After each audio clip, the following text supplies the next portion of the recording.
Hello everyone, today we'll learn about menstrual cycle. So menstrual cycle actually have three things. One is changes in ovary, one is changes in uterus, that is endometrial changes, and the hormones changes. Obviously all effect are because of hormones only, so we should know the axis also involved in hormone regulation.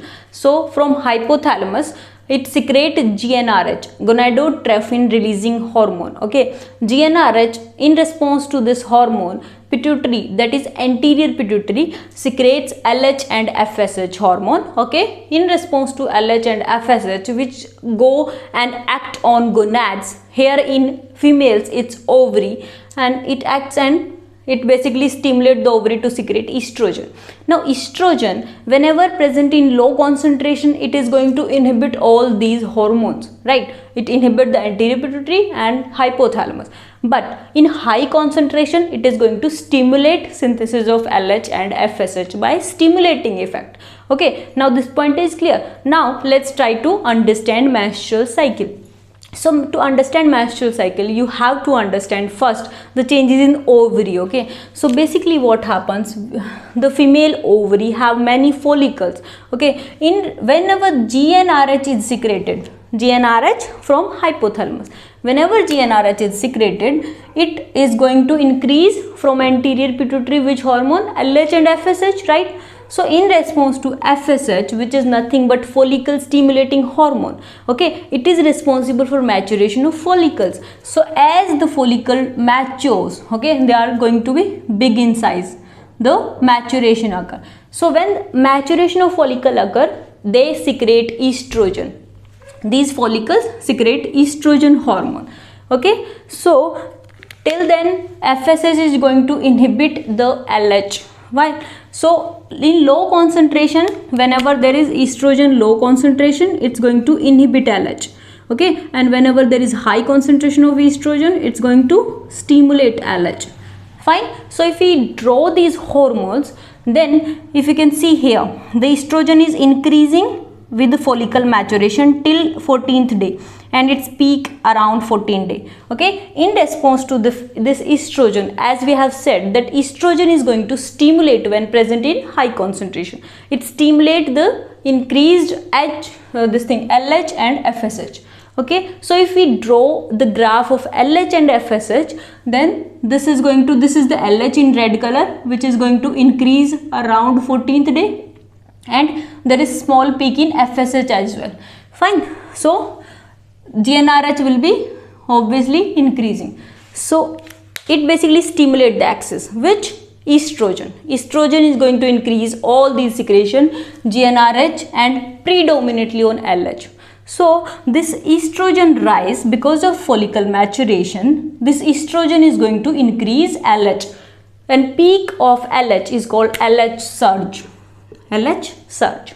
Now what happens basically, whenever there is LH surge, there are increased number of proteolytic enzymes which basically damage the follicle membrane, and within that there is egg. So egg is released outside. This is called ovulation, right? So whenever this happen, the left out thing, the follicle, is called corpus luteum, right? Corpus luteum, it secretes three things. One is estrogen, second progesterone, and inhibin. Okay, estrogen is basically responsible for all secondary sexual characteristic in females. Okay, estrogen is responsible for endometrial changes, endometrial growth, bone growth. Okay, fine. So estrogen is secreted here, and progesterone and inhibin. All these three hormones, they are going to inhibit GnRH. Why? Because if fertilization occur here, then we don't need further follicle maturation. So all the axis should be inhibited in that scenario, right? So corpus luteum prepare all these for fertilization. It secretes estrogen, progesterone and inhibin. These all three, they inhibit the axis. First thing, right? Second thing, they secrete progesterone. What is progesterone? Basically, it prepares the endometrium for implantation.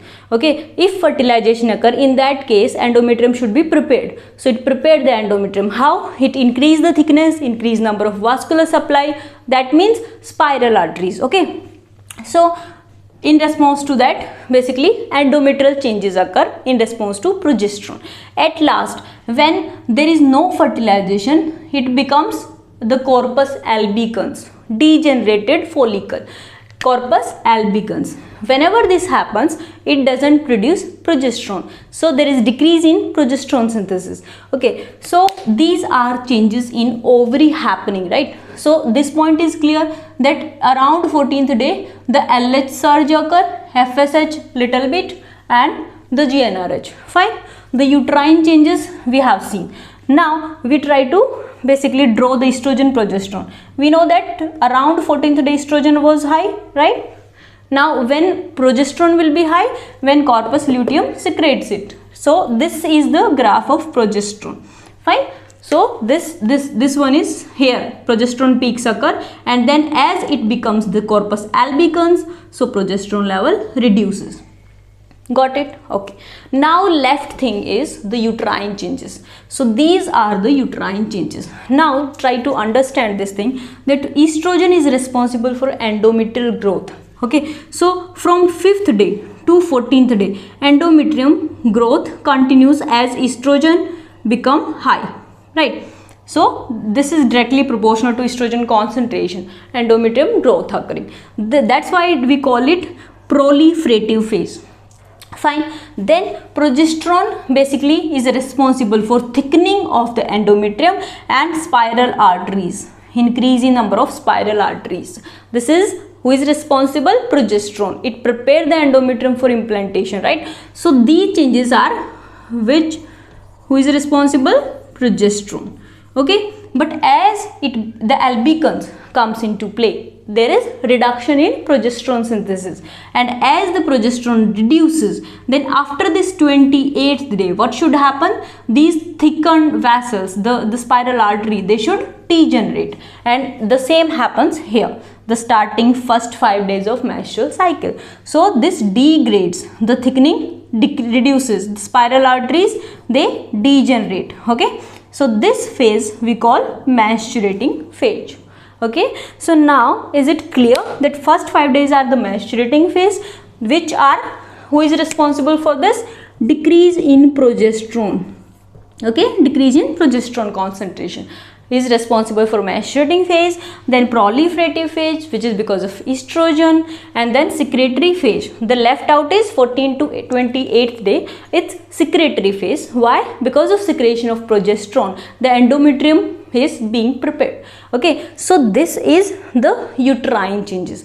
So you should not be confused in these menstruating, proliferating, and secretive, and sometimes you hear follicular and luteal phase, right? So now you should be able, then when follicles are maturing, right, there is follicular phase. So follicular phase is part of ovary, right? And when corpus luteum is formed, it's luteal phase. So 0 to 14 is follicular phase, 14 to 28 is luteal phase. Now are you clear that uterine changes and ovarian changes, they are very separate, right? Very different. Okay, you should be now very clear about the hormones changes. The graph I have not explained is the inhibin, which is basically increased when corpus luteum secretes inhibin.